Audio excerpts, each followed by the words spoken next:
Cuando ustedes lo lean, van a ver que hay bastante, digamos, por así decirlo, fisiología en el libro.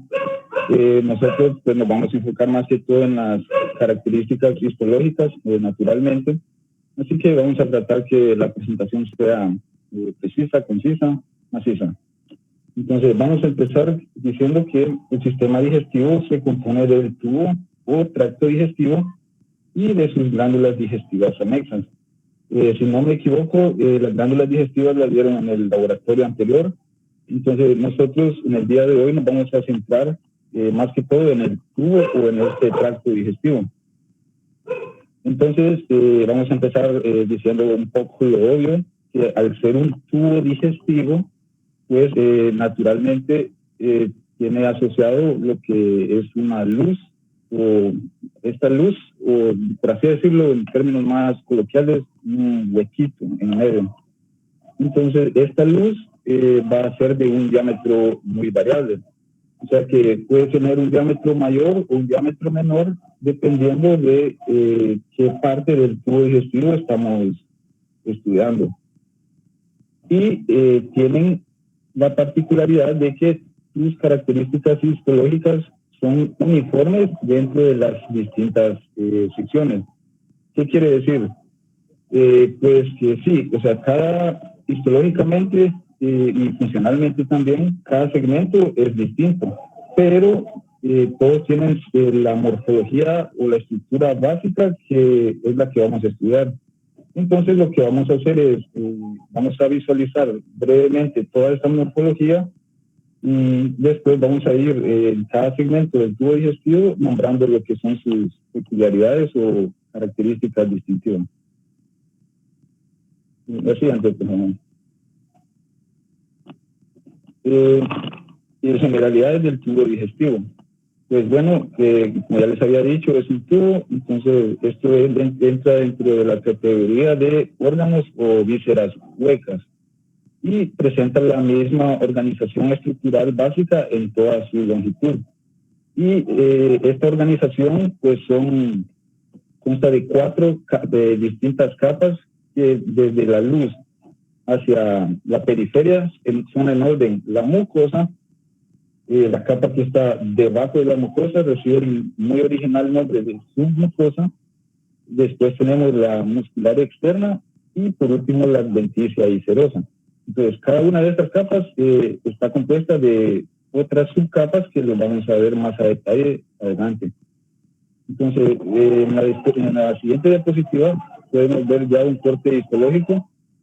Este es de esófago y aquí podemos, bueno, a su derecha en el recuadro rojo podemos apreciar las 4 capas. Y en la imagen de la izquierda, pues hizo zoom y más que todo quiero que vean las dos capas que son la mucosa y la submucosa.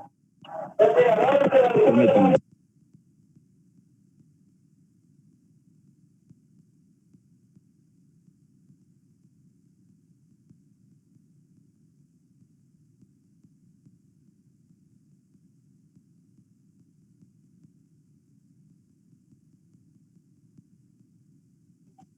Lo siento. Entonces, la primera capa, que es la capa interna, o sea, la más cercana a la luz, es la que recibe el nombre de la capa mucosa. Y si decimos que, digamos, la estructura básica es la misma en todo el tubo digestivo, vamos a ver que donde más presenta heterogeneidad, o sea, variabilidad, es en esta capa de la mucosa.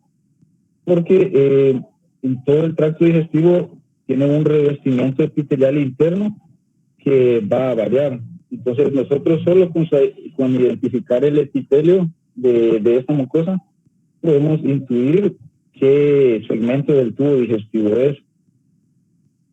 Además de esta capa epitelial, va a presentar lo que es una lámina propia, que es una capa de tejido conectivo laxo, donde vamos a encontrar células abundantes y también algunos capilares, porque recuerden que la mucosa en sí no tiene vasculatura.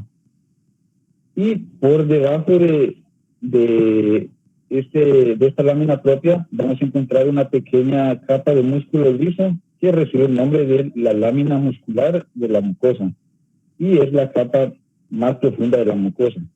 Entonces, recapitulando, la primera capa, la más cerca a la luz, es la mucosa.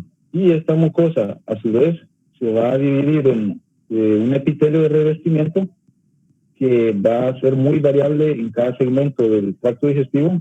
Por debajo del epitelio, recuerden que siempre hay asociado una lámina basal, en este caso es la lámina propia de la mucosa, y por debajo de la mucosa está una capa muscular. Entonces, ustedes pueden ver en la foto de la izquierda que ven como esas elevaciones que son más moradas. Bueno, de eso hacia arriba, todo eso es lo que es mucosa. Por debajo está exacto, ahí donde está el mouse. Por debajo está la lámina, eso que está en el mouse ahorita, y por debajo podemos ver lo que es la capa muscular de la mucosa. Esa línea. Todo lo que está por debajo es submucosa. Que la submucosa es también una capa de tejido conectivo que está ubicado por debajo de la mucosa. En este caso podemos observar estas glándulas que nos dice que son que nos da la pauta de pensar que este corte es de esófago, como ya les había mencionado, porque solo hay dos segmentos en los que se pueden encontrar glándulas en la submucosa, y esos son el esófago y el duodeno, como ya lo vamos a ver más adelante. No, fíjate, por favor. Y entonces ya vimos mucosa por debajo de la submucosa y sigue la capa muscular externa, que en su gran mayoría está compuesta por dos porciones de capas de músculo. Hay un segmento en el que es el estómago, pero lo vamos a ver en su momento. Entonces, tenemos una capa muscular interna que es circular y una capa muscular externa que es longitudinal. Entonces, ¿cómo podemos distinguirla? Pues si ustedes ven la capa más interna, sus núcleos son de forma fusiforme. Entonces, cuando ustedes miren núcleos de forma fusiforme, significa que están viendo la capa circular de la muscular. Y si ustedes ven por debajo, en la otra capa, en la capa más externa, van a ver que los núcleos tienen forma puntiforme. Y eso nos dice que estamos viendo ¿cómo se llama? La longitudinal. Y por último, la última capa puede ser la adventicia o la serosa. Entonces, la serosa es una membrana que consiste en epitelio plano simple, que este epitelio recibe el nombre de mesotelio, y por debajo de ese mesotelio pues hay una pequeña cantidad de tejido conjuntivo subyacente. Ahora, la serosa no está presente en todos los segmentos del tubo digestivo. Hay segmentos como por ejemplo la porción torácica del esófago que no tiene serosa, solo tiene asociado el tejido conectivo. Y este tejido conectivo, cuando no está asociado con serosa, recibe el nombre de adventicia.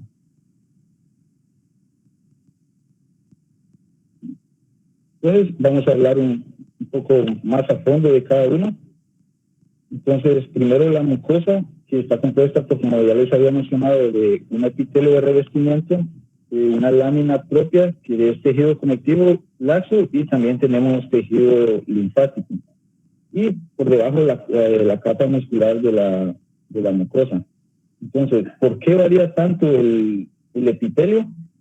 Pues porque, bueno, vamos a ver un poquito acerca de la función del tubo digestivo. Entonces, cuando ustedes ingieren alimentos, pues la función del tubo digestivo es, uno, llevar ese alimento del extremo A hasta el otro extremo, que sería el extremo B.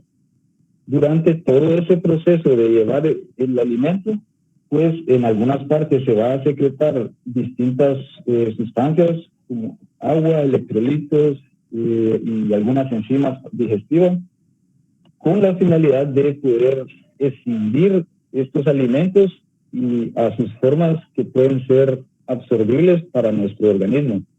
Y la otra función sería, pues, absorber, como ya les dije, estos nutrientes. Entonces, distintos segmentos del tubo digestivo van a llevar a cabo distintas funciones.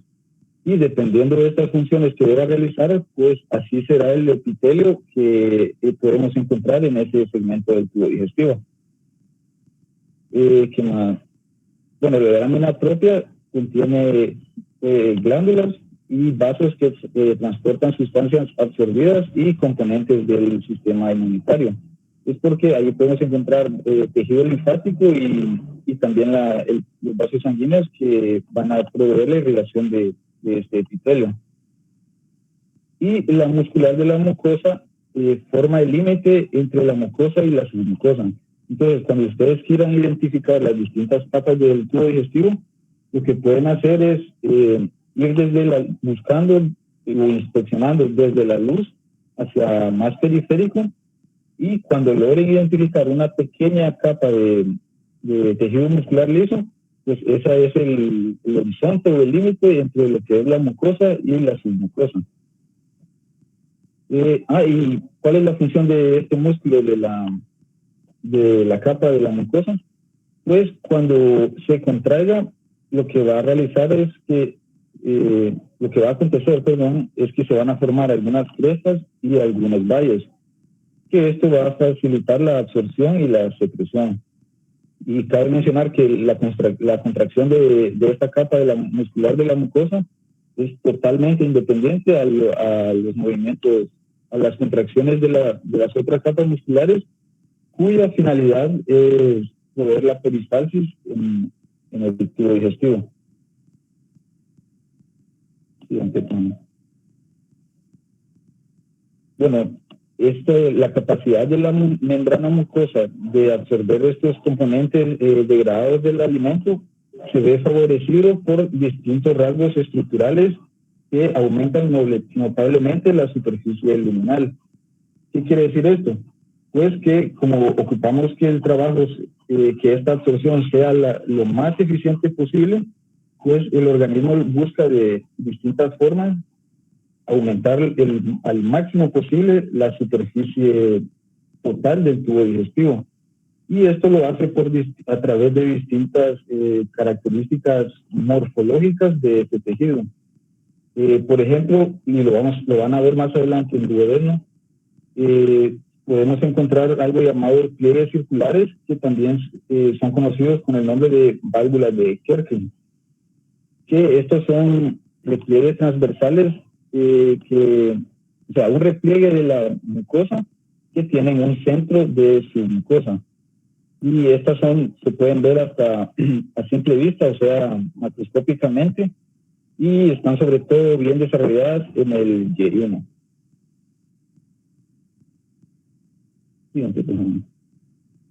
Ahora, ¿cuáles son las distintas funciones de esta mucosa?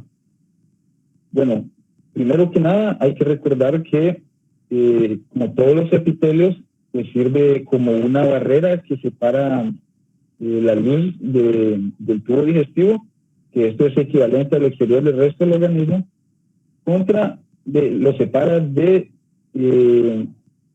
resto de nuestro organismo, o sea, del medio interno de nuestro cuerpo.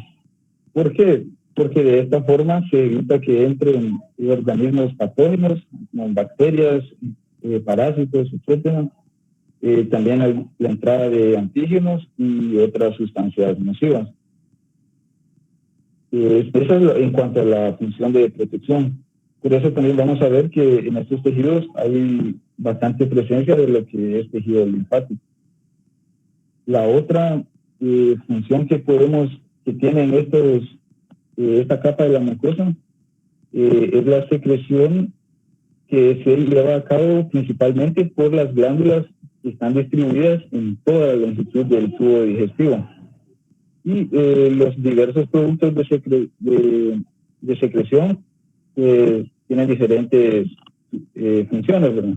Por ejemplo, estas glándulas secretan moco, que puede servir ya sea como lubricación protectora o en el estómago, por ejemplo, que se secreta un moco básico para neutralizar el ácido clorhídrico.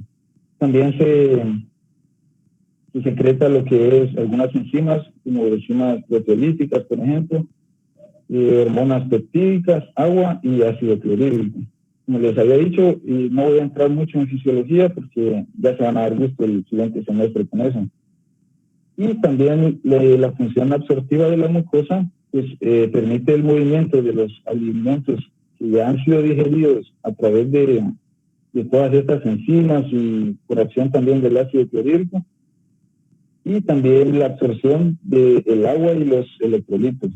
Estos van a entrar a lo que son los vasos sanguíneos y de ahí van a entrar a la circulación entérica, etcétera, etcétera. Y también van a entrar en lo que es los vasos linfáticos, sobre todo lo que cuando se absorben lípidos, estos entran en forma de kilomicrones por los vasos linfáticos y posteriormente entran a la circulación a través del conducto torácico. Siguiente, por ejemplo. Ahora, la submucosa. Ustedes pueden ver en la imagen de la derecha, este es un corte de yeyuno y está hecho con una tinción especial que se llama tricrómico de Manson. Entonces, la escogí porque aquí no hay pérdida. O sea, ustedes pueden ver lo que es azul más intenso, eso es la capa submucosa. Entonces, ahí está bastante fácil de identificar. Ahora, ¿de qué está compuesto esta submucosa? Pues está compuesta de un tejido conjuntivo denso y regular, y como estos tejidos conjuntivos densos, tiene la presencia de vasos sanguíneos y de vasos linfáticos. Una peculiaridad de que en esta submucosa encontramos, digamos, los vasos sanguíneos de mayor calibre, y a partir de estos vasos sanguíneos de gran calibre que van a enviar ramas hacia lo que es la mucosa, la muscular externa y la serosa.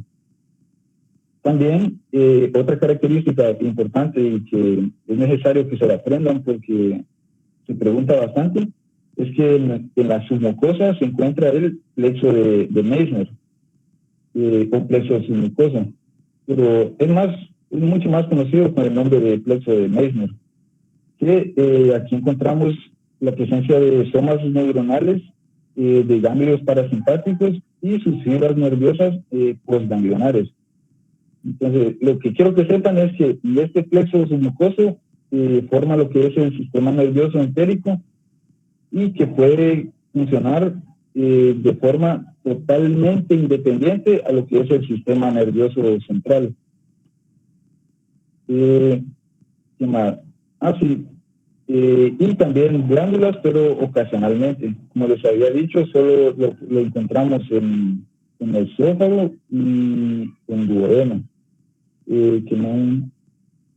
Entonces, cuando ustedes tengan dudas de qué segmento del tubo digestivo están viendo, pues recuerden, traten de identificar primero el epitelio y intenten ver características distintivas, como por ejemplo si hay o no glándulas en la submucosa, porque si hay glándulas, pues ustedes piensan, ok, puede ser esófago o puede ser duodeno.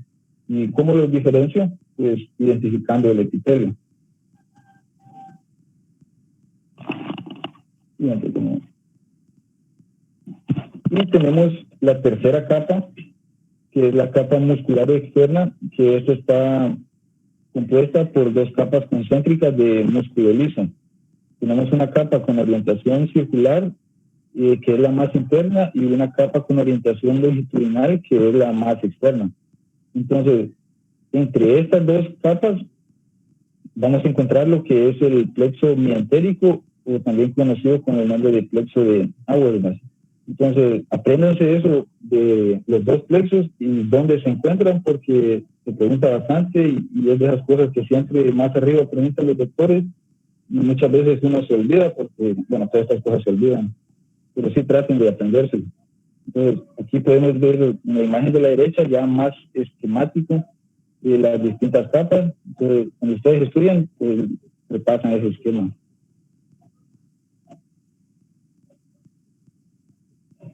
Y ahí tenemos ya un corte histológico de las dos capas.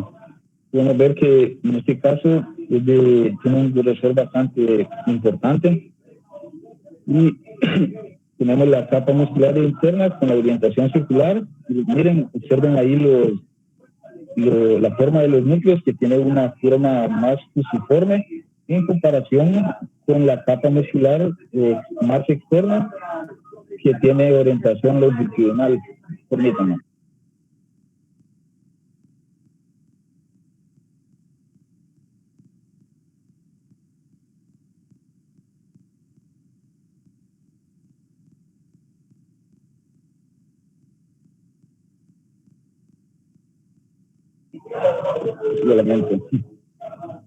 Pues como les estaba diciendo, a través de este núcleo ustedes pueden diferenciar si es con orientación circular más interna o si es con orientación longitudinal más externa. Entonces, la capa más externa, núcleos en forma de punto, puntiforme, y la capa más interna tiene una orientación más fusiforme. Y entre estas dos, pues está el plexo entérico de Auerbach. ¿Qué más podemos decir de este plexo entérico? Pues que dentro de ellas encontramos unas células llamadas células intersticiales de Cajal, que son células musculares lisas especializadas que tienen la peculiaridad de que funcionan como marcapasos del músculo liso, por lo que pueden generar impulsos rítmicos espontáneos. Y estos impulsos se pueden transmitir a las fibras musculares subyacentes. Es como pueden establecer cierto parentesco como a las células musculares del corazón. La siguiente, por favor. Y pues, bueno, esta capa de músculo liso circular, que es la capa más interna que les había dicho, pues en algunos segmentos del tubo digestivo, pues se engrosa mucho y forma lo que son distintos esfínteres. Entonces, cuando estos esfínteres, la contracción tónica de esta musculatura, pues va a impedir el paso de los alimentos de un extremo a otro, etcétera. Entonces, estos esfínteres son el faringoesofágico, que esto también se conoce con el nombre de esfínter esofágico superior, y pues esto impide la entrada de aire en el esófago. Vamos de arriba hacia abajo. Sigue lo que es el esfínter esofágico inferior, que este se localiza en el extremo más inferior del esófago, y su acción es reforzada por los pilares del diafragma que rodean esta parte del esófago. ¿Y cuál es la función de, este esfínter esofágico inferior? Es muy importante que se lo aprendan porque tiene importancia clínica. Entonces, ¿cuál es la importancia de esto? Que normalmente su función es evitar el reflujo de contenidos gástricos hacia el esófago, pero en algunas personas este esfínter se relaja de manera anómala, o sea que existe un reflujo de ácido y de contenido estomacal hacia el esófago, y pues esta mucosa del esófago no está diseñada para soportar toda esta corrosión que provocan los tubos gástricos. Entonces, si se está exponiendo de manera crónica, pues puede existir inflamación, una gran variedad de lo que son síntomas y signos, y a esto se le conoce con el nombre de enfermedad por reflujo gastroesofágico. Y bueno, lo van a ver más adelante. El siguiente esfínter sería el esfínter pilórico, que está localizado a la altura de la unión del píloro y del estómago y con su unión con el duodeno. Y pues controla la liberación del quimo. Pues cuando usted consume un alimento y entra y este pasa por el proceso inicial en la boca de la digestión, aquí se le conoce con el nombre de bolo alimenticio. Este bolo pasa por el esófago, llega hasta el estómago Y aquí recibe una digestión parcial y se le conoce con el nombre de quimo. Posteriormente, este quimo pasa al duodeno y pues recibe más enzimas y pasa por más digestión y se conoce con el nombre de quilo. Entonces, esa es la importancia del esfínter pilórico, evitar que este quimo pase hacia el duodeno y, bueno, eventualmente lo va a pasar. O sea, esto se conoce con el nombre de vaciamiento gástrico, pero tiene que ser en un determinado momento, ¿no? También tenemos lo que es la válvula ileocecal, que esta se encuentra entre el intestino delgado y el intestino grueso, y esta impide el reflujo de contenidos del colon con su abundancia de bacterias en el ileum distal, que normalmente contiene poca cantidad de bacterias.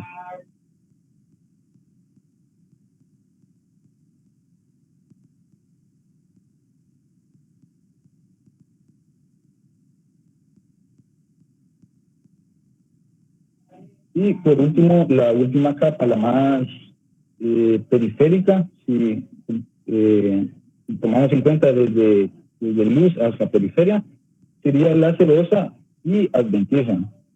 Entonces, la serosa es una membrana compuesta por una capa de epitelio plano simple, denominada mesotelio, más el tejido conjuntivo subyacente. Ahora, ustedes probablemente ya vieron en anatomía lo que es el peritoneo visceral y parietal. Bueno. Entonces, esta serosa es el equivalente, o sea, es el nombre microscópico con el que se le conoce a este peritoneo visceral. Y esta serosa es continua con el mesenterio y con el revestimiento de la cavidad abdominal. Pues recuerden que este peritoneo cubre las vísceras, después se refleja, forma los mesenterios, se vuelve a reflectar y se adhiere a lo que es la pared abdominal. Y si más que nada, ahora, como les había mencionado, no todos los segmentos del tubo digestivo tienen en sí una serosa, sino que hay porciones que son fijas, como es la porción torácica del esófago, el duodeno, el colon ascendente y el colon descendente, además del recto y el conducto anal. En estos segmentos no encontramos, no está presente ese mesotelio, y como no está presente, no recibe el nombre de serosa, sino que solo está presente este tejido conjuntivo, y cuando solo está presente, pues recibe el nombre de adventicia. Entonces, dicho de otra forma, cuando ustedes tienen la adventicia más este mesotelio, pues a la unión de estas dos es lo que se conoce con el nombre de serosa.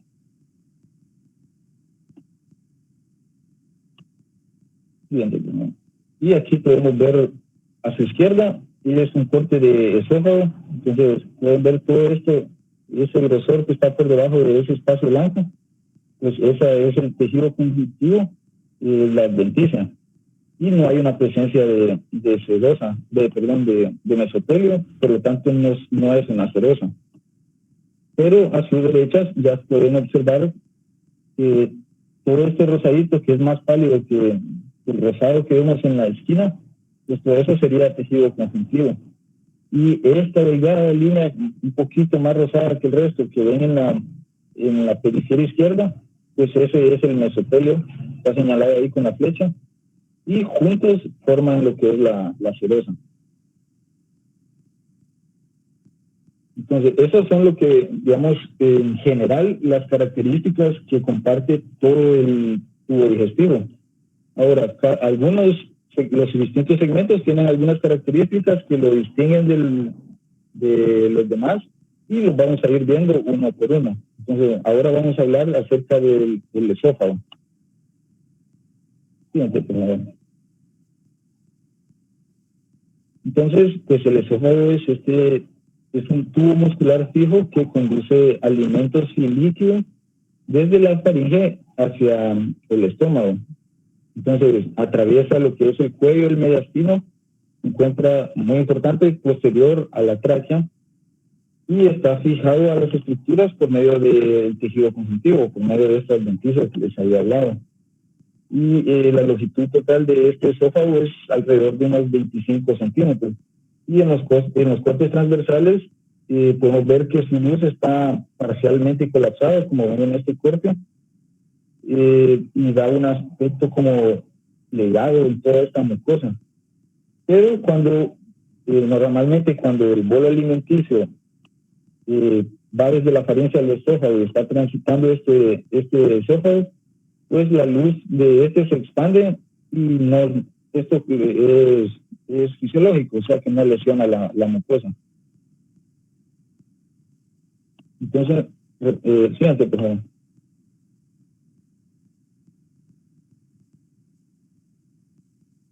Entonces, repetimos, mucosa.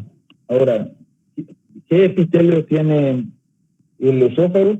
Pues muy importante, tiene un epitelio plano estratificado, no queratinizado. Pues la lámina propia es semejante al resto del tubo digestivo, como ya les hablé, no voy a profundizar más en eso. Y la muscular de la mucosa tiene el músculo liso, que la peculiaridad es que está organizado de forma longitudinal. Entonces, aquí podemos ver todo lo que está encerrado en la imagen izquierda, en el cuadrado negro, pues correspondería a la mucosa. Entonces, lo que se ve morado sería el epitelio, lo que se ve como un rosado más intenso es la capa, la lámina propia, y por debajo está la muscular de la mucosa. Y lógicamente, si todo esto es la mucosa, pues por debajo está la mucosa, la submucosa. Que esta submucosa, la siguiente, por ejemplo, el rasgo distintivo, como les había mencionado, es que tiene la presencia de glándulas en su submucosa. Entonces, si ustedes ven un corte que tiene epitelio plano estratificado, no queratinizado, y que además en su submucosa tiene presencia de glándulas, pues ustedes ya saben que ese corte es de esófago. ¿Y cuál es la función de estas glándulas? Pues estas glándulas están dispersas en toda la longitud del esófago, con predominio de la mitad superior, y son pequeñas glándulas tubuloacinosas que su función es la de secretar moco para lubricar y proteger la pared luminal.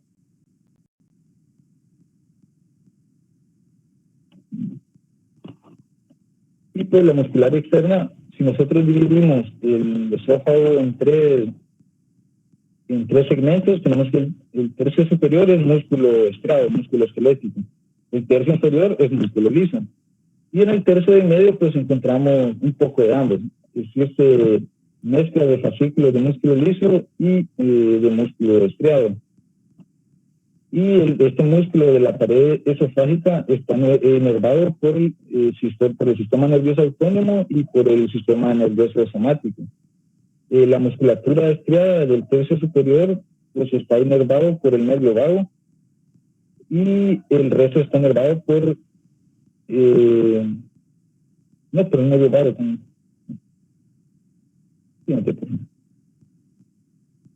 Y pues recordar que la mayor longitud del esófago no tiene lo que es serosa, sino solo esta adventicia que solo es el tejido conjuntivo sin el mesotelio. Pero cuando el esófago pasa a nivel del hiato esofágico, en nivel T10, pues ya empieza lo que es la porción abdominal, y esta porción sí ya tiene una serosa, ya tiene el mesotelio, entonces es conocido como serosa. Ahora vamos a hablar del estómago, que el estómago es la región dilatada del tubo digestivo que se ubica justo debajo del diafragma. Y cuando nosotros observamos en la superficie del estómago, podemos ver lo que son muchos orificios en la superficie de la mucosa. Entonces, estas se conocen con el nombre de fositas gástricas o foveola. Entonces, el estómago es el receptor del bolo alimenticio que les había dicho que se formaba desde la masticación. Y en este bolo alimenticio se mezcla con lo que son las secreciones gástricas, y ya cuando está mezclado y tiene una digestión parcial, recibe el nombre de quimo, y posteriormente va a pasar al intestino delgado para continuar su digestión. Y ajá, aquí podemos ver en la imagen de la derecha que estas invaginaciones del epitelio son lo que son las cositas gástricas. Ahora, vamos a ver acerca de, ustedes pueden ver que en toda la superficie, desde el punto de vista macroscópico, incluso se puede ver lo que son estos pliegues longitudinales, que son más conocidas como el nombre de arrugas gástricas. Y pues bueno, cuando el estómago está digamos, vacío, en su estado colapsado, por así decirlo, pues están presentes todas estas arrugas gástricas. Pero cuando el estómago recibe alimentos y se distiende por completo, pues estas arrugas gástricas se pierden, casi desaparecen. Y esto permite un grado bastante alto de distensión del estómago.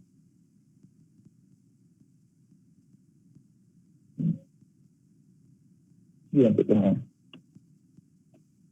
ahora, macroscópicamente, el, el estómago se divide en lo que son 4 regiones: el cardias, el fundus, cuerpo y la región pilórica. Pero eso es macroscópicamente.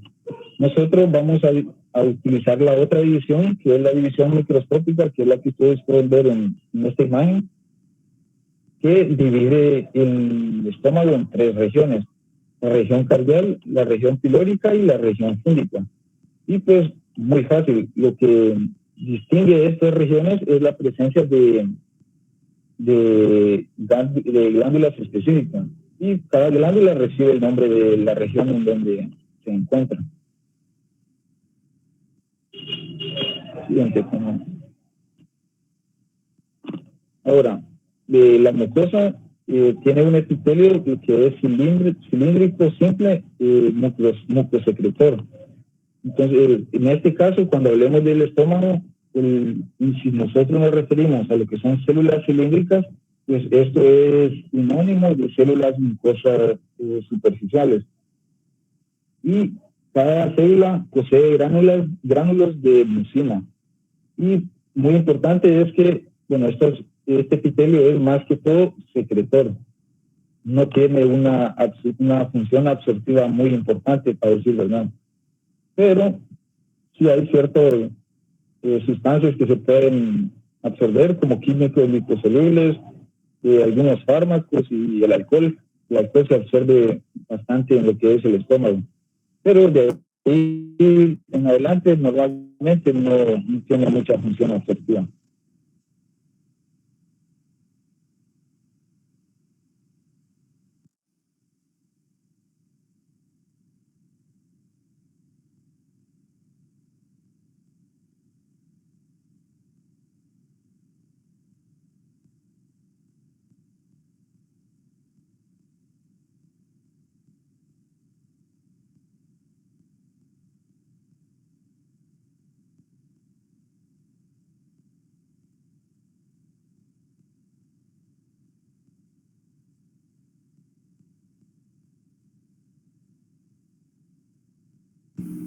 Soy solo yo, no escucho a Ricardo.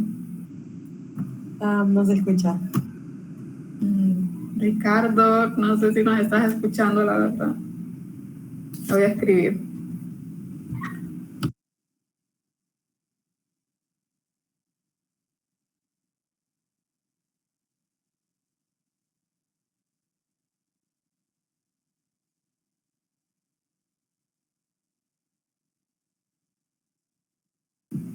Ahorita se va a conectar, solo tuvo un problema de internet. Hola, se me había ido el internet, disculpen.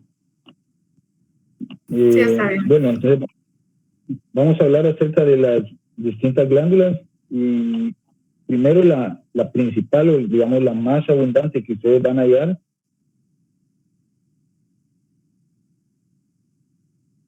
es la glándula gástrica o conocido con el nombre de glándulas.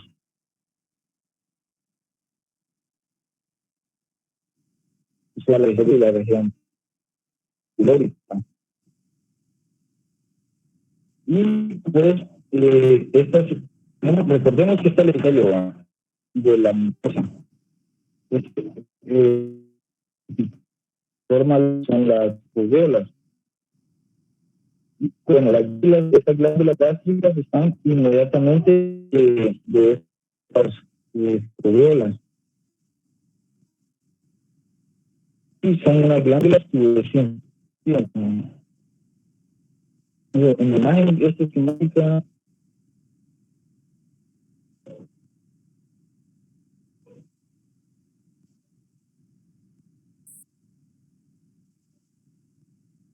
¿me escuchó? Se escucha entrecortado.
Mira, ahora sí me escuchan.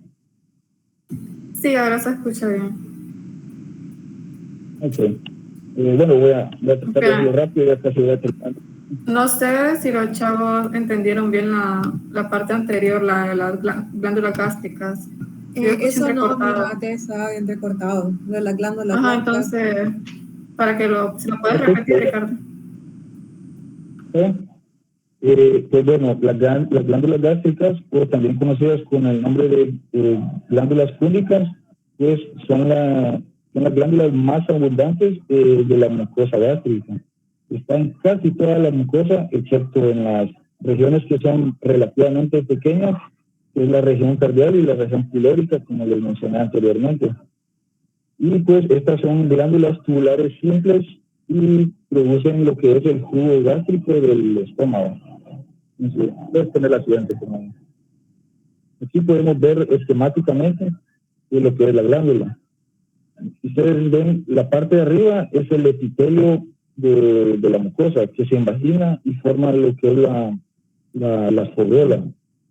Esta región que está con el anillo es lo que es el istmo, que cerca de aquí encontramos células madres que su función es, bueno, son células pluripotenciales que regeneran los demás tipos celulares. Y pues estas glándulas están compuestas por 5 tipos celulares.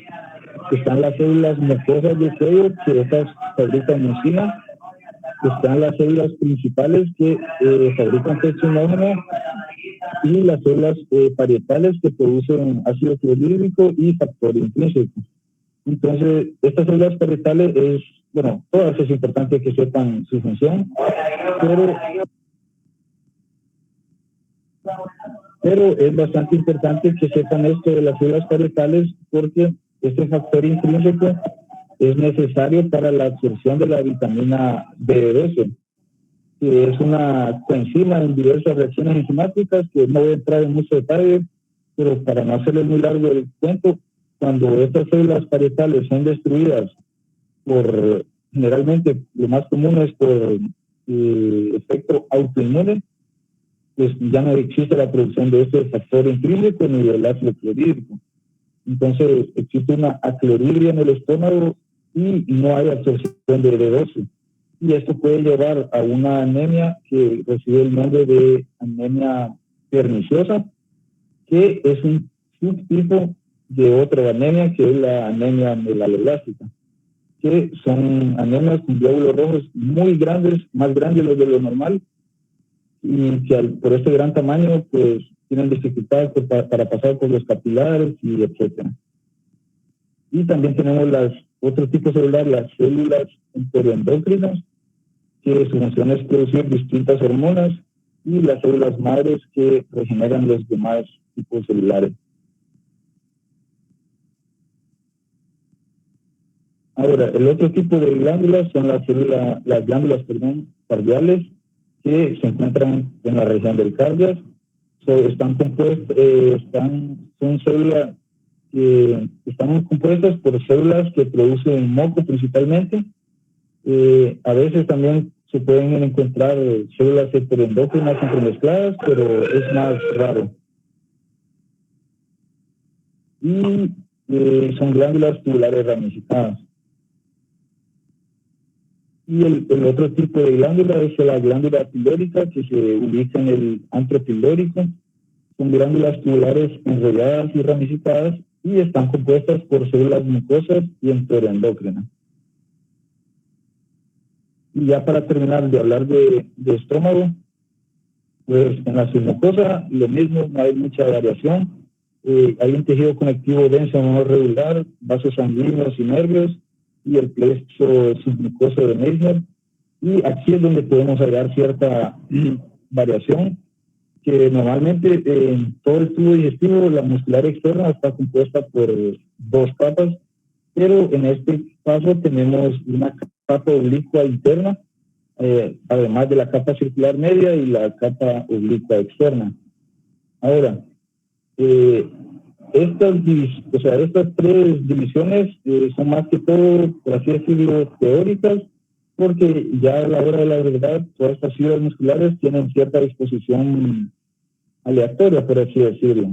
Entonces, en otras palabras, nosotros no le vamos a pedir que identifiquen la capa oblicua o algo así, pero sí es importante que sepan que teóricamente encontramos estas 3 capas. Y pues esta disposición de las fibras musculares es muy importante porque permite un mezclado del quimo durante el proceso digestivo. Existen distintos tipos de contracción musculares que lo van a ver en el siguiente semestre. Y la serosa pues no exhibe características especiales. Y eso es todo acerca del estómago. Les voy a dejar con mi compañera Kelly.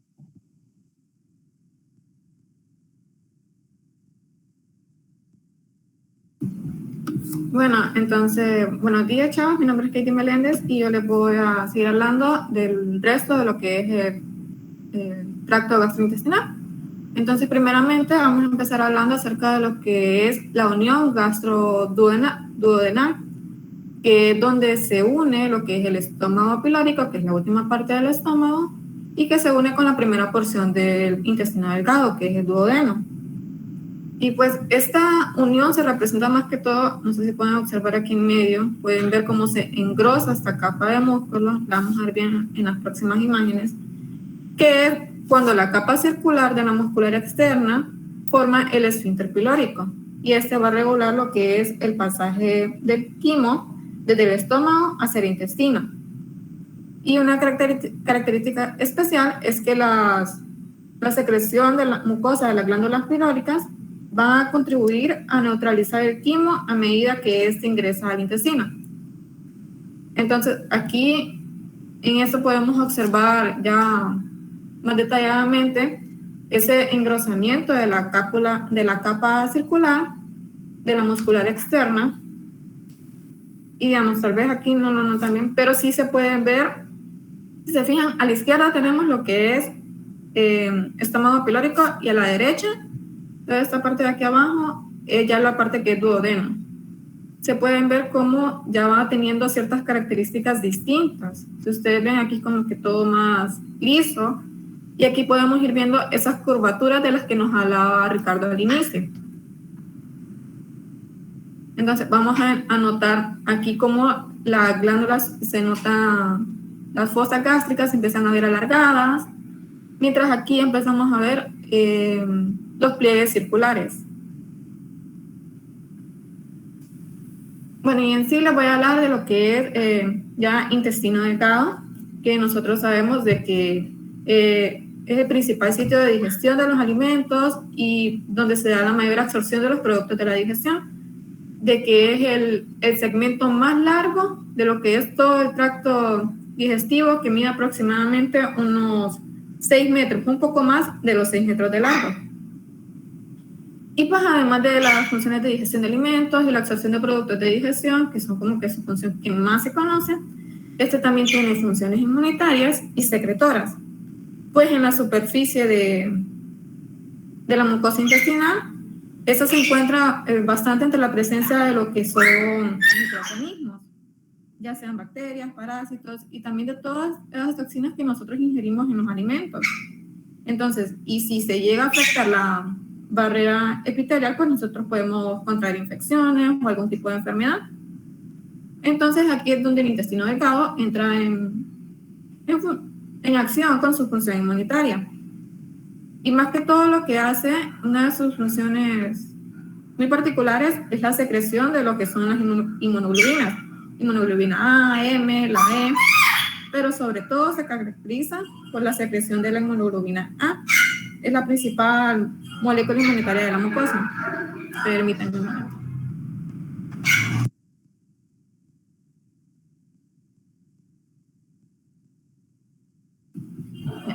Lo siento. Bueno, ¿y cómo funciona la inmunoglobulina A? Pues se encarga de impedir la adherencia y la invasión de virus, bacterias a la mucosa, ya sea inhibiendo su motilidad, causa aglomeración microbiana o enmascara los sitios de agresión de los agentes patógenos en la superficie epitelial. Y también otra de las funciones de las características de las funciones inmunitarias, vamos a encontrar que más que todo en lo que es el ilion, vamos a encontrar la presencia de las placas de Peyer, que en esto es lo que se encuentra el GAL asociado, que es donde pertenecen las placas de Peyer, que en sí son los linfoides en lo que es el ilion. Y pues la superficie absortiva del intestino delgado se va a ver amplificada por lo que son los pliegues circulares o las válvulas de Kerckring que les mencionaba Ricardo al inicio, que estos son repliegues transversales permanentes de la submucosa, que llegan a formar elevaciones semicirculares de lo que son de 8 milímetros a unos 5 centímetros de largo. Y pues estos pliegues ya empiezan a aparecer de lo que son como unos 5 o 6 centímetros después de lo que es el píloro. No, al inicio del duodeno no los vamos a encontrar tan prominentes, vamos a encontrar la mayoría de ellos en lo que es el yeyuno, y según van avanzando hasta el ilion, van a ir disminuyendo de nuevo.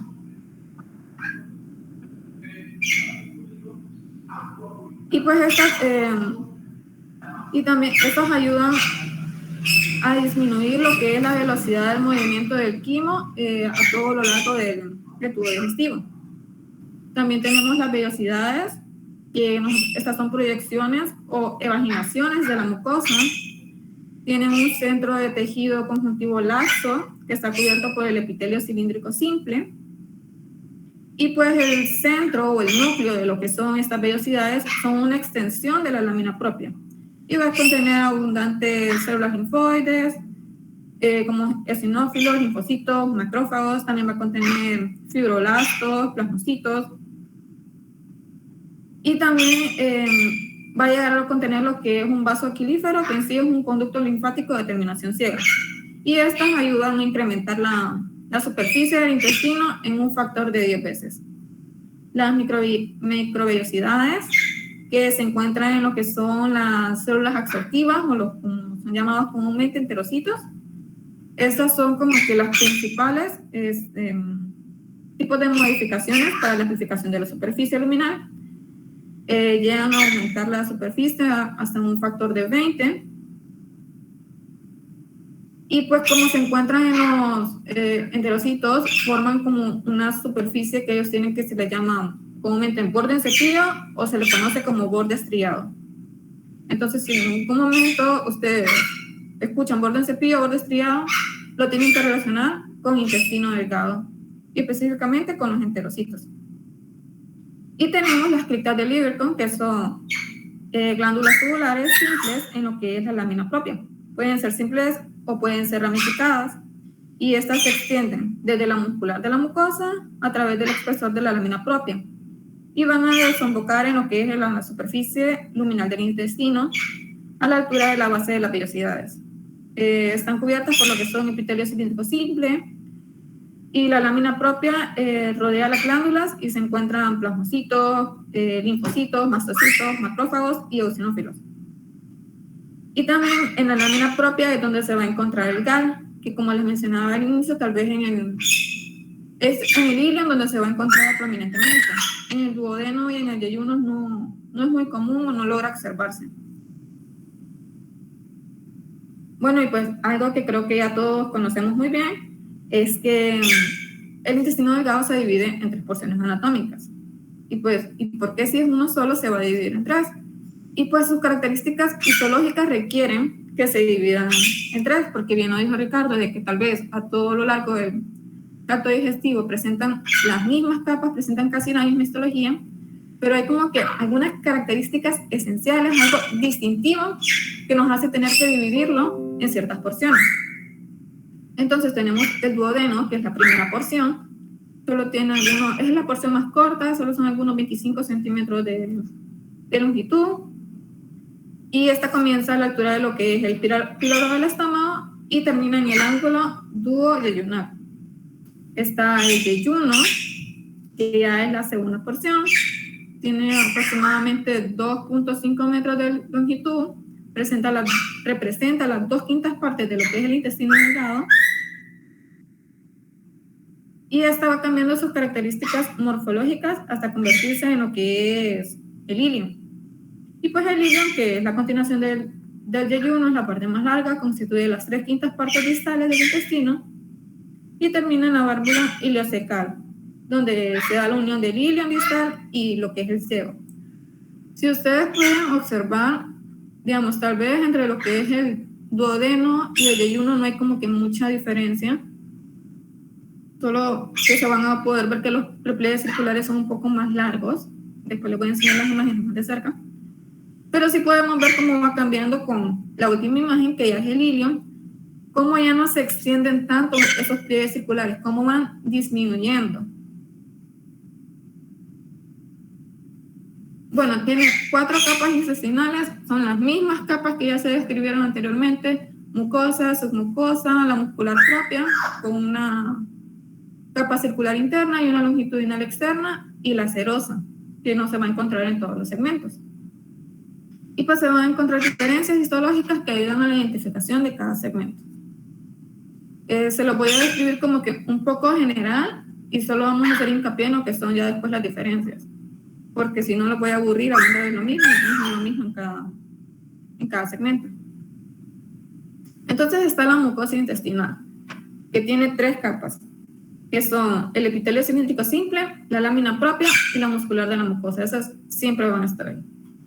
Y las características esenciales de la mucosa intestinal, que son las vellosidades, las criptas de Lieberkühn y lo que es el GAL asociado abundante en el ilion. Bueno, en los otros les voy a enseñar más cerca cómo se mira el epitelio cilíndrico simple. Y en ese epitelio se encuentran lo que son, más que todo son 5 tipos de células. Si podemos encontrar otro tipo, como fibroblastos, linfocitos, pero más que todo 5 tipos, que son que no se han descrito anteriormente. Están lo que son las células de absorción de la superficie, que también comúnmente son conocidos como enterocitos. Estas son células cilíndricas altas que tienen un núcleo posicionado en su forma basal. Y estas van a actuar bueno, como su nombre lo dice, son células de absorción. Entonces van a actuar en lo que es la digestión y absorción terminales de agua y de nutrientes. Son las células más numerosas en lo que es el intestino delgado. Y lo que les mencionaba anteriormente, de que debido a sus microvellosidades, estas son las células que presentan microvellosidades, van a tener como que un borde en cepillo, así se va a ver, como que fuera, imagínense como un cepillo de dientes, así se van a ver todas las microvellosidades en la zona apical de lo que es los enterocitos. Estas microvellosidades van a aumentar lo que es la superficie apical hasta 600 veces. Y estas microvellosidades también están recubiertas por lo que es glucocálix, que va a proteger a las mismas microvellosidades de lo que es la autodigestión, y también sus componentes enzimáticos actúan en la digestión terminal de dipéptidos y disacáridos. Y también tienen lo que son los enterocitos, tienen funciones secretoras, no solo son células de absorción. Estos enterocitos suelen secretar agua y electrolitos, y se da sobre todo dentro de las glándulas intestinales. Y pues no se sabe exactamente cómo contribuyen en la función secretora, pero lo que se cree es que contribuyen en el proceso de digestión y de absorción al mantener un estado adecuado de quimo intestinal. Están las células caliciformes, que son glándulas secretoras de mucinógeno. Estas producen el mucinógeno, que la forma hidratada y ácida del mucinógeno es la mucina. Y pues esto es un moco que se encarga de proteger lo que es la luz del intestino. Las células caliciformes incrementan su cantidad desde lo que es el duodeno hasta la porción terminal del ilio. Entonces, tal vez al inicio las glándulas caliciformes van a ser como que muy pocas, pero según van avanzando, van a terminar siendo una de las más abundantes. Están las células de Paneth, que secretan sustancias antimicrobianas, cumplen una función en la regulación de la flora bacteriana normal del intestino delgado, y elaboran agentes antimicrobianos, antibacterianos, como la lisocima. También elaboran proteínas de defensa, como lo es la defensina, y elaboran factor de necrosis tumoral alfa. Estas se van a ubicar en lo que es la base de las criptas del líbrico, y se distinguen por la presencia de gránulos secretores apicales, que son eosinofílicos y grandes. Y a diferencia de lo que son las células de absorción de la superficie y las caliciformes, que se reemplazan cada semana, incluso cada 5 o 6 días estas células se están reemplazando, las células de Paneth tienen un periodo de vida de lo que son de 20 a 24 días. Están las células enteroendocrinas, que producen hormonas endocrinas y parácrinas, y sobre todo elaboran múltiples hormonas que afectan en el movimiento del intestino delgado y regulan la secreción de ácido clorhídrico y la liberación de secreciones pancreáticas. Y por último, las células con micropliegues, que también son llamadas células M, que estas son células epiteliales que recubren las placas de Peyer en el ilium y otros nódulos linfáticos grandes, y se encargan de fagocitar y transportar antígenos que se encuentran en la luz del intestino. Estas células, a diferencia de las otras, ya no tienen microvellosidades, sino que tienen micropliegues y una capa delgada de glucocálix. Entonces, aquí ya para que se vayan dando una mejor idea, ya podemos ir observando lo que son en la parte de arriba, en el color verde. Podemos observar cómo estas células van siendo cilíndricas y altas, y que son los enterocitos. Son epitelio cilíndrico simple con microvellosidades. Tal vez las microvellosidades no se notan bien aquí. Van a lograr verlas mejor en lo que es el microscopio cuando ya puedan tener este componente práctico. Están las células caliciformes, que siempre se van a caracterizar porque comúnmente no se tiñen. Estas siempre quedan como esas bolitas ahí en blanco. Esas siempre van a ser las células caliciformes. Están los que son las criptas del líbrico, que son todo esto que ustedes no pueden ver acá. Esto que está aquí abajo son las criptas. Estas criptas van a tener lo que son las células madres, que estas células madres se van a diferenciar en todos los otros tipos de células, y más que todo en lo que son enterocitos y células caliciformes. Se forman a partir de la mitad de las criptas y van a ir subiendo, hasta lograr reemplazar a las otras células. Y las células de Panic que se quedan aquí en el fondo de las criptas, siempre se quedan aquí. Y si, no sé si logran anotar, pero es como que están un poco más teñidas que las demás. Y aquí estarían, creo que nosotros están.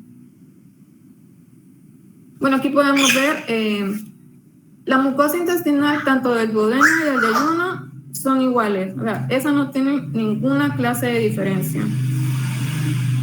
Y se nota aquí en esta podemos ir viendo ya lo que son los pliegues circulares, tal vez no están tan pronunciados, pero sí podemos ir notando los pliegues circulares que ayudan a lo que es aumentar la superficie. Entonces tenemos todo esto, se trata del epitelio, acá tenemos las criptas siempre en el fondo. ¿Y cómo sabemos dónde ubicar las criptas? Siempre se van a ubicar entre lo que es inmediatamente arriba de lo que es la capa de la muscular de la mucosa. Entonces identificamos lo que es el músculo liso y vamos a poder ver un poco más arriba, ahí están las criptas del libro. Y la mucosa intestinal del ilion va a ser casi igual, siempre va a ser el epitelio cilíndrico simple. En el duodeno y en el yeyuno, las microvellosidades van a ser más largas y más delgadas. Ya en las del ilion ya se van haciendo más cortas y más anchitas. Y también algo muy característico, si ustedes miran en lo que es la placa, en la mucosa, placas de Peyer, en lo que es la lámina propia, ustedes saben de que eso es ilion. En algunos tal vez no se logra apreciar, pero ustedes saben. Si miran eso, si miran de que ya los pliegues circulares no son tan prominentes y hay placas de Peyer, eso es ilion. Luego tenemos la submucosa intestinal, que está conformada por lo que es tejido conectivo denso, irregular y fibroelástico. Y algo muy característico que ya lo habló Ricardo, que está siempre en las otras submucosas de los otros segmentos, es el plexo submucoso de Meissner. Y se logra apreciar más que todo en lo que es el yeyuno y el ilion. En la submucosa del duodeno vamos a tener algo muy característico, que son la presencia de glándulas en la submucosa. Ya se mencionaba anteriormente que solo hay 2 segmentos del tracto gastrointestinal que poseen glándulas en la submucosa, el esófago y el duodeno. Esto lo tienen que tener bien presente siempre. Igual son preguntas que siempre se hacen porque como son características tan distintivas, son algo que tenemos que conocer. Entonces vamos a encontrar lo que es la presencia de glándulas de Brunner, que así se llaman específicamente en lo que es el duodeno. Y pues son glándulas tubuloalveolares que secretan moco alcalino en la luz del intestino. Y pues este moco ayuda a reducir la acidez de los jugos gástricos y los alimentos parcialmente digeridos que provienen del estómago. Estas glándulas también pueden son tubuloalveolares ramificadas y pues tienen células que son productoras de decimógeno, que es como el moco, es el moco alcalino en sí. Y estas penetran lo que es la muscular de la mucosa y penetran la muscular de la mucosa, muchas de ellas atraviesan lo que son las criptas del Ibercum para poder liberar su contenido en lo que es la luz del intestino. Si ustedes pueden observar, aquí se nota muy bien. Todo esto de acá, donde se notan estas glándulas, todo esto es submucosa. Como les decía, ayuda a reducir la acidez de los jugos gástricos, ya que la secreción que tienen estas glándulas es muy alcalina, tiene un pH entre lo que es 8.1 y 9.3, y también contiene glucoproteínas neutras, y alcalinas, y también contiene iones de bicarbonato en respuesta a la estimulación parasimpática. Sirve para proteger el intestino delgado proximal al neutralizar el quimo ácido proveniente del estómago. Y otra de las funciones es que libera urogastrona. La urogastrona es una hormona polipeptídica que se vierte a la luz del duodeno. Y junto con el amortiguador alcalino, suprime lo que es la producción de ácido clorhídrico y también aumenta el ritmo de actividad mitótica de las células epiteliales. Entonces, aquí, muy característico, miren, aquí está la muscular de la mucosa, que va a ayudar a separar en sí lo que son las criptas, toda esta parte de acá, de lo que son las glándulas de Brunner. Entonces, siempre, glándulas de Brunner en la submucosa. Ya en lo que es el yeyuno y el ilion, ya no vamos a encontrar glándulas en la submucosa. No, esa es la única diferencia. Pero siempre vamos a encontrar lo que es el plexo de Meissner, que nosotros ya lo conocemos bien. Luego se pasa a la muscular propia intestinal, que es exactamente como se ha descrito anteriormente, tiene una capa circular interna y una capa longitudinal externa. Y podemos observar muy bien ambas capas. Estas no van a tener ninguna diferencia. Y que entre ellas se va a encontrar lo que es el plexo mientérico de Auerbach. Y está la capa serosa intestinal, que no se va a encontrar en todos los segmentos del intestino. Se mencionaba de que no se encuentra en lo que es el duodeno, y pues que es una capa de tejido conectivo laxo que le permite al intestino delgado moverse libremente dentro del abdomen. Y va a contener nervios, vasos sanguíneos y lo que son vasos linfáticos también.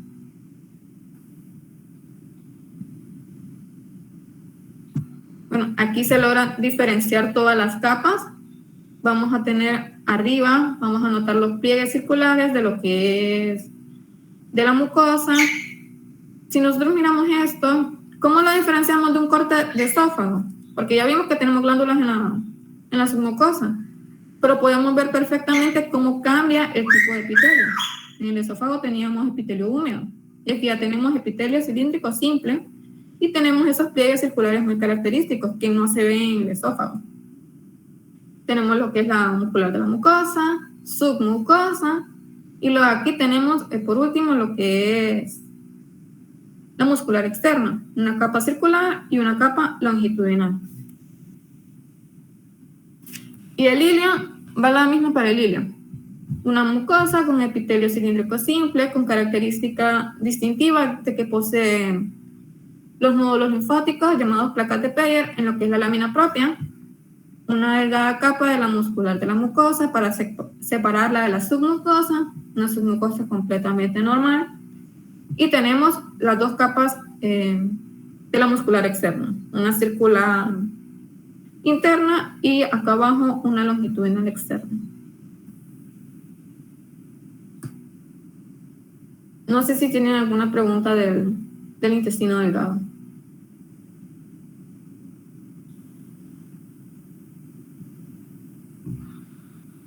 Hay muchas cosas. ¿Cuál es la hormona que dijiste? Urogastrina, ¿cómo es? Urogastrona.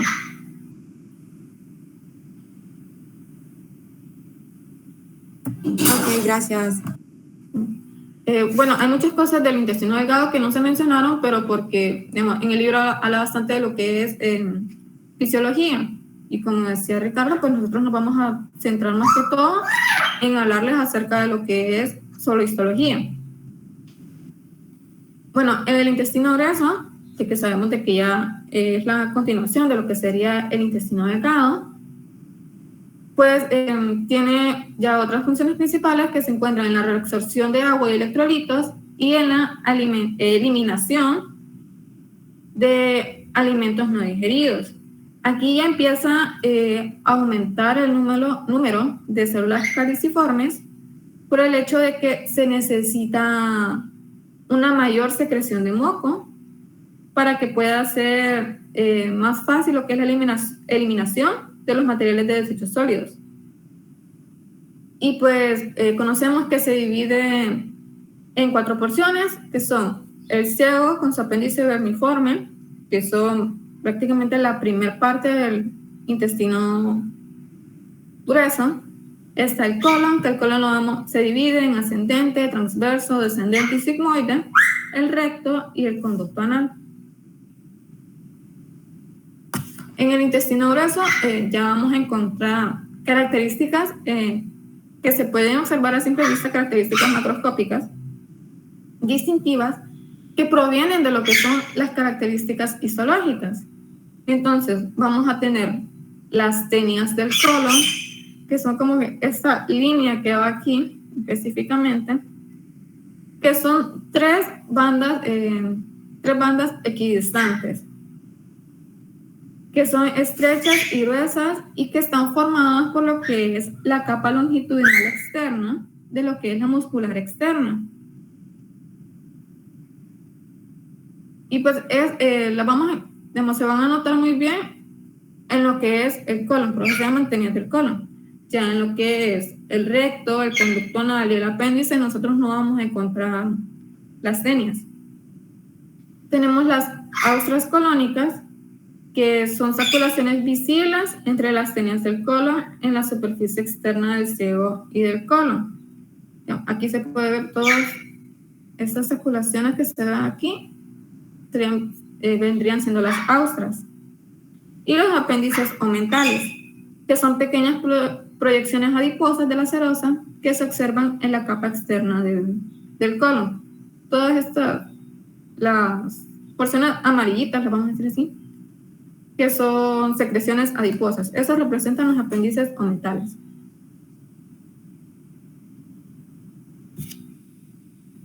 Aquí vamos a tener nuevamente siempre 4 capas, se siguen manteniendo las 4 capas a lo largo de lo que es el tubo digestivo. Aquí en lo que, digamos, para describirlo histológicamente, tanto el ciego como el colon tienen el mismo, el recto, el ciego como el colon, ¿no es cierto? Tienen las mismas características histológicas, no cambian en nada. Entonces se describe como un todo. Entonces, histología del colon, ahí va incluido ciego y colon. Ya después el recto y el conducto anal ya se describen independientemente porque ya tienen otras características. Entonces, la mucosa del colon, si pueden ver, aquí ya no vamos a tener los pliegues circulares. Es una superficie lisa de nuevo. O sea, porque ya no necesita aumentar su superficie, lo que es el colon. Entonces, hay una superficie lisa, no hay pliegues circulares, tampoco hay vellosidades. Y ya se encuentran más abundantes lo que son las criptas de Divercon, que son de epitelio cilíndrico simple, son tubulares, y se encuentran rectas y no ramificadas. O sea, aquí pueden ver de que hay muchas más de las que había en los cortes de intestino delgado. Aquellas se venían encontrando casi solamente en la base, ¿no? Estas ya se encuentran en toda lo que es la superficie de la mucosa. Al inicio de lo que es el intestino grueso, vamos a encontrar una gran cantidad de células absortivas y estas van a ir disminuyendo gradualmente hasta llegar a la última porción del colon. Y va a haber un mayor número de células caliciformes, por lo que les mencionaba al inicio, de que se necesita una mayor producción de moco para facilitar la eliminación de los materiales de desechos sólidos. Pero al final, aunque una vaya decreciendo y la otra aumentando, al final van a quedar como que en la misma cantidad. Al inicio, bastantes células absortivas y pocas caliciformes. Y al final, en comparación como había al inicio, van a haber una menor cantidad de células absortivas y una mayor de células caliciformes. Pero en general van a tener como que el mismo número ambas. Su proporción va a quedar de 1 a 1. Ya no vamos a encontrar lo que son células de Paneth. Y también últimamente se ha descrito de que hay un tipo de células con flecos cavioladas. No se sabe exactamente con su función, pero se cree de que puede ser una célula caliciforme agotada. ¿Y a qué me refiero con eso? Es de que como estas células caliciformes están produciendo moco en forma continua y es como que muy excesiva, entonces su ritmo se va como que desbalanceando. Tienen que producir demasiado, pero les cuesta sintetizar demasiado. Es como cuando nosotros tenemos que estudiar aquel montón de cosas, ya el tiempo no nos da, ya estamos agotados, entonces va habiendo un desbalance. Entonces, ¿qué le pasa a la célula? Se agota.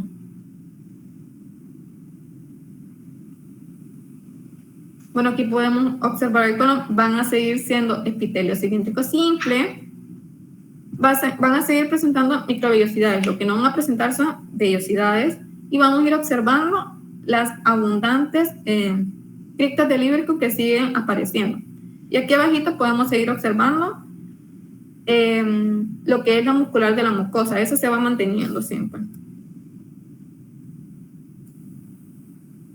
Vamos a tener en la mucosa del colon, ya la lámina propia sí va a presentar algunas características que no encontramos anteriormente. Va a haber lo que es una meseta de colágena, que es una gruesa capa de colágeno y proteoglucanos, y se ubica entre la lámina basal del epitelio y la de los capilares venosos absortivos fenestrados. Esta meseta participa en lo que es la regulación del transporte de agua y electrolitos desde el compartimiento intracelular del epitelio hacia el compartimiento vascular. Se va a encontrar una vaina fibroelástica pericríptica, que en sí son una gran población de fibroblastos bien desarrollados. No se conoce muy bien su función, pero se cree de que estos evolucionan hasta llegar a convertirse en macrófagos.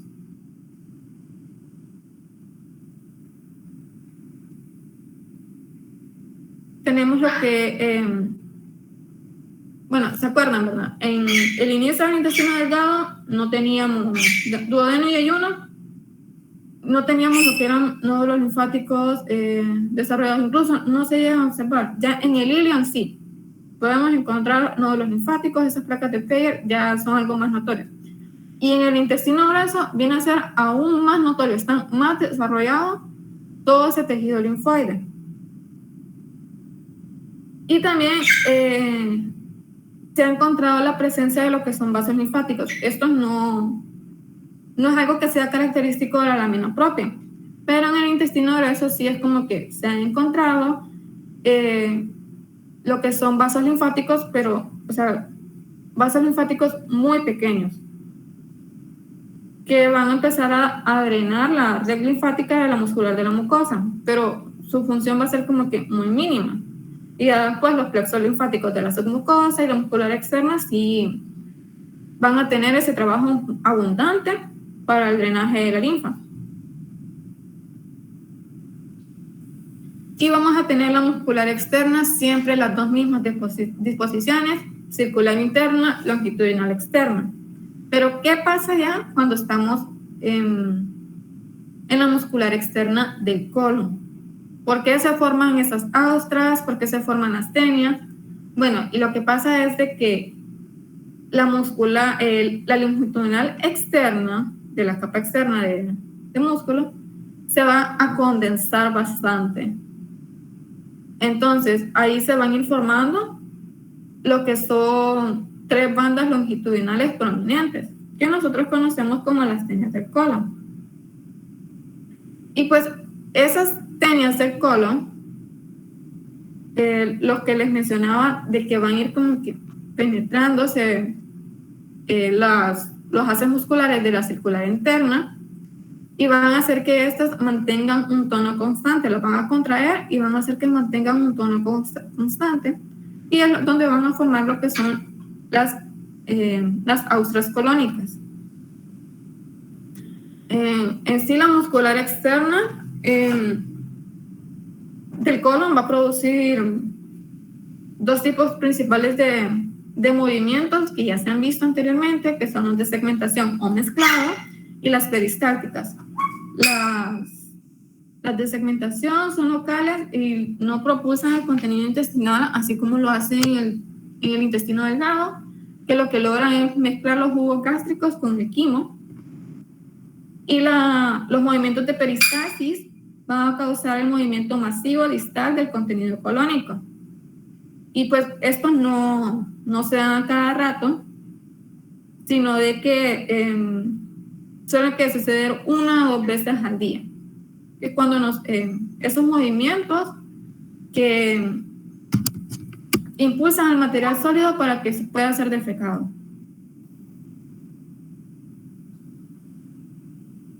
La submucosa y la serosa vamos a tener las mismas características. Van a estar el tejido denso, irregular y fibroelástico en lo que es la submucosa y el plexo submucoso de Madison. O sea, eso no va a cambiar, eso va a seguir siendo exactamente igual. Y la serosa, que es una capa de tejido conectivo laxo que nosotros ya conocíamos, y va a ser también exactamente igual. O sea, aquí no va a haber ningún tipo de cambio.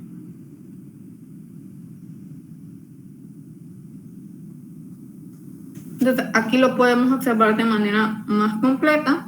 Vamos a observar en la parte de arriba, la parte que se ve muy, muy morada, o sea, morado muy fuerte, va a ser comprender lo que es la mucosa. Arriba ya no están los pliegues, son realmente muy infrecuentes, solo está esta evaginación, esta parte de acá. Vamos a notar, se notan más frecuentes todo lo que son las criptas. Aquí vamos a notar esa delgada capa de lo que es la muscular de la mucosa, todo lo que ya se ve de color más rosadito, la submucosa, y de forma muy prominente la capa muscular externa, la capa circular y la capa longitudinal aquí abajo. Y pues el apéndice, que pues ya se los habían descrito anteriormente cuando vieron el tejido linfoide, pero no estaba más mencionarlo, pues es la primera parte del intestino grueso. Durante nuestra niñez cumple funciones inmunitarias, ya que tiene una gran cantidad de nódulos linfáticos. Pero según vamos creciendo, este órgano, al igual que lo que es el timo, va involucionando.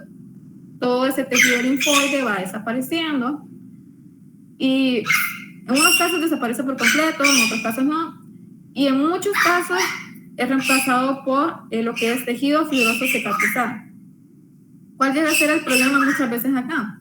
De que tal vez debido a este tejido fibroso cicatrizar se crean obstrucciones y queda lo que es moco, tal vez atrapado de lo que es dentro del apéndice, y ahí donde se inflama. Entonces viene lo que es la apendicitis. Y pues ustedes ya saben que se requiere operación y pues no hay ningún problema si nos extirpan el apéndice. O sea, el apéndice ya en etapa adulta no cumple ninguna función. Y pues algo muy característico del apéndice, permítanme un momento.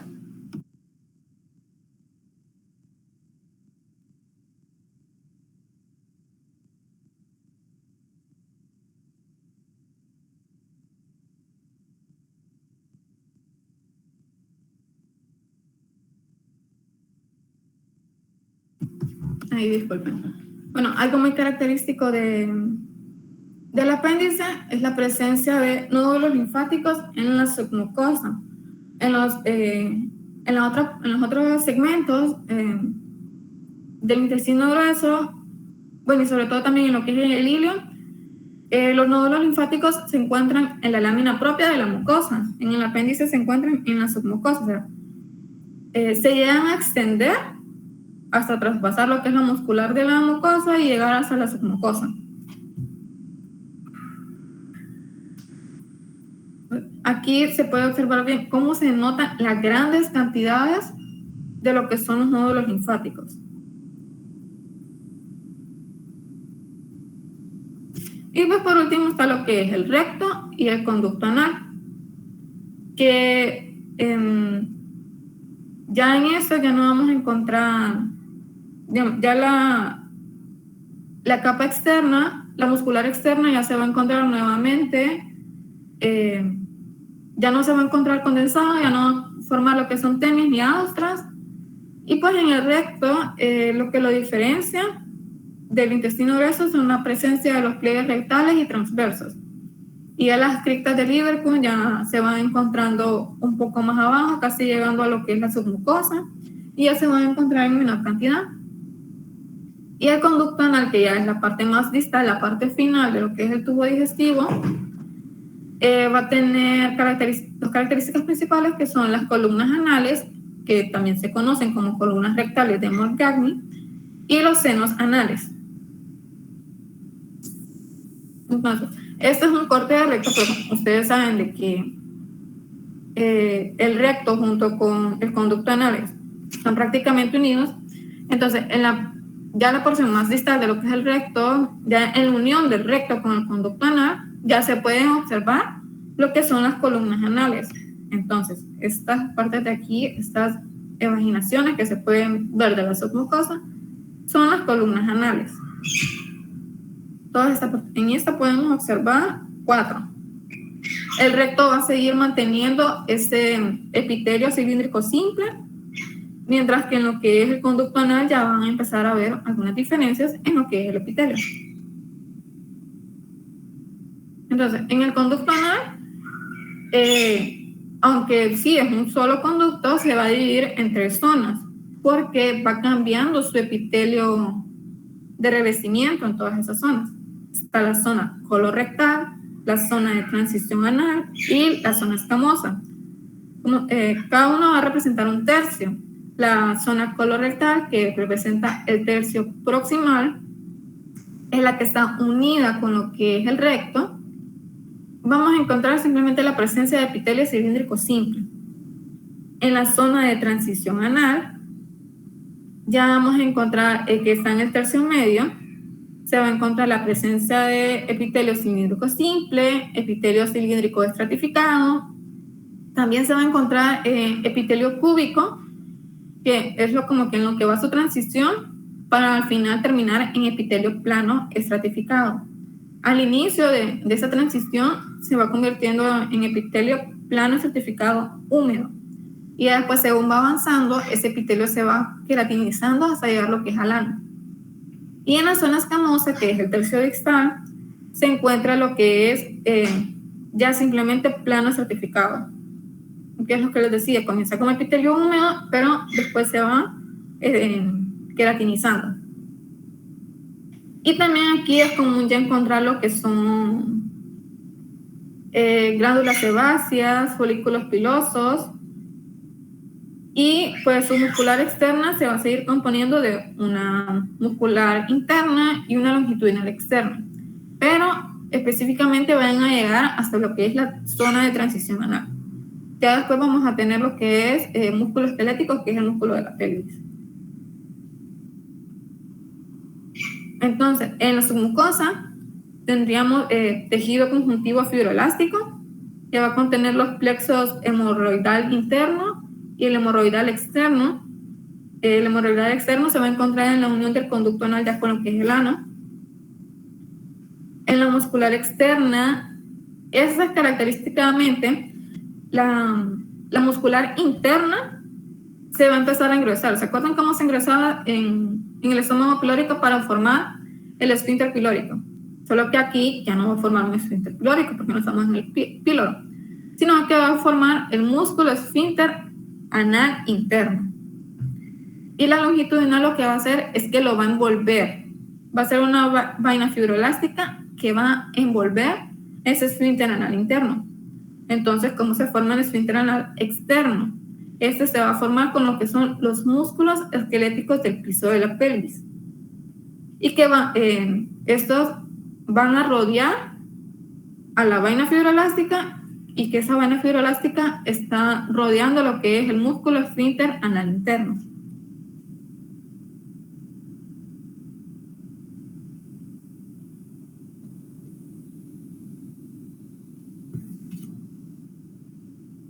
Entonces, aquí podemos ver así de lejos. Este corte es del conducto anal, y se pueden observar las 3 porciones. Así de lejos ustedes pueden observar que del lado izquierdo y del lado derecho, o sea, el epitelio se nota la gran diferencia. Entonces, porque toda esta parte va a ser epitelio cilíndrico simple. Y aquí vamos a tener epitelio queratinizado. Entonces, aquí tenemos la zona colorectal. Aquí está ese epitelio específico que va a ser cilíndrico simple. La zona de transición anal, donde ustedes pueden ver del lado izquierdo siguen siendo células cilíndricas, pero si ustedes ya observan del lado derecho, esas células ya se van convirtiendo en escamosas. Y en algunas partes, tal vez no se notan bien, pero sí se logra ubicar lo que son las células cúbicas. Y ya por último, en la zona escamosa, si se fijan, al inicio no hay desprendimiento de la queratina. O sea, aquí podemos ver epitelio húmedo, pero ya después, según va avanzando, se puede observar cómo esa queratina se empieza a desprender hasta que al final ya se transforma en lo que es completamente epitelio seco.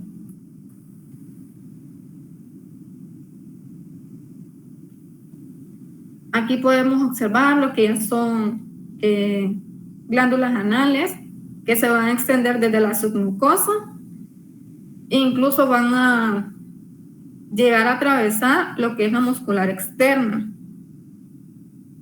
O sea, estas glándulas van a ir bajando mucho más. ¿Se acuerdan al inicio? Solo era como que las glándulas en la mucosa, o sea, no pasaban de ahí. Pero ya después estas glándulas empiezan a bajar y a bajar y a bajar, y ya en esta parte del conducto anal ya llegan incluso a atravesar lo que es la muscular externa, la circular interna. Estas otras que tenemos en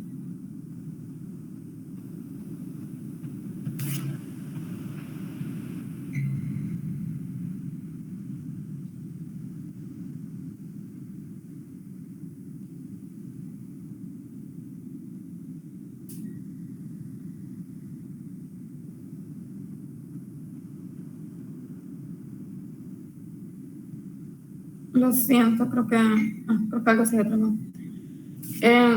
Bueno, tenemos las que están en rojo, que son glándulas apócrinas y que en sí tienen el nombre de lo que son glándulas circumanales. Y estas, en muchas ocasiones, secretan, bueno, sobre todo en los animales, secretan sustancias de atracción sexual. Y también aquí, en esta parte, se llega a encontrar lo que son glándulas sebáceas y folículos pilosos. En esta parte no observamos folículos pilosos, pero sí se logran ver lo que son las glándulas sebáceas. Y por último, la formación del esfínter anal interno y el esfínter anal externo. El esfínter anal interno, que recuerden que va a estar formado por lo que es la capa circular de la muscular externa. La capa longitudinal simplemente va a formar una vaina fibroelástica que lo va a envolver, y después va a estar el esfínter anal externo envolviendo a la vaina fibroelástica y el esfínter anal interno. El esfínter anal externo formado por el tejido esquelético del piso de la pelvis. Y pues bueno, eso era lo que traíamos mi compañero y yo para compartirles acerca de esta práctica. No sé si alguien tiene alguna pregunta.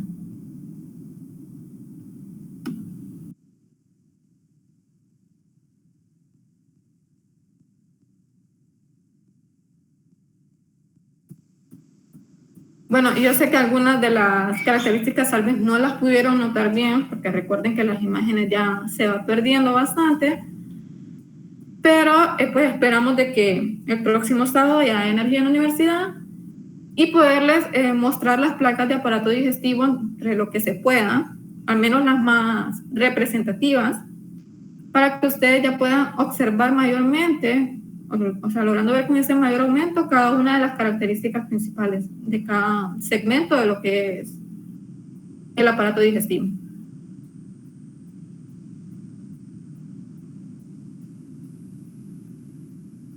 Y pues si nadie tiene preguntas, creo que eso sería todo. por esta práctica.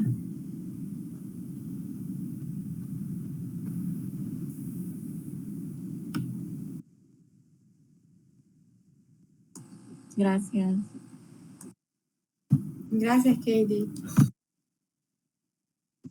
Bueno, gracias a ustedes, chavos, por haberse conectado. Esperamos que todo haya quedado claro. Igual, cualquier duda pueden hacerla el próximo sábado, ahí por si tienen problemas con la identificación de los epitelios o algo así. Ustedes saben que estamos a la disposición. Que pasen feliz día. Gracias, igualmente. Gracias. Feliz día para ustedes.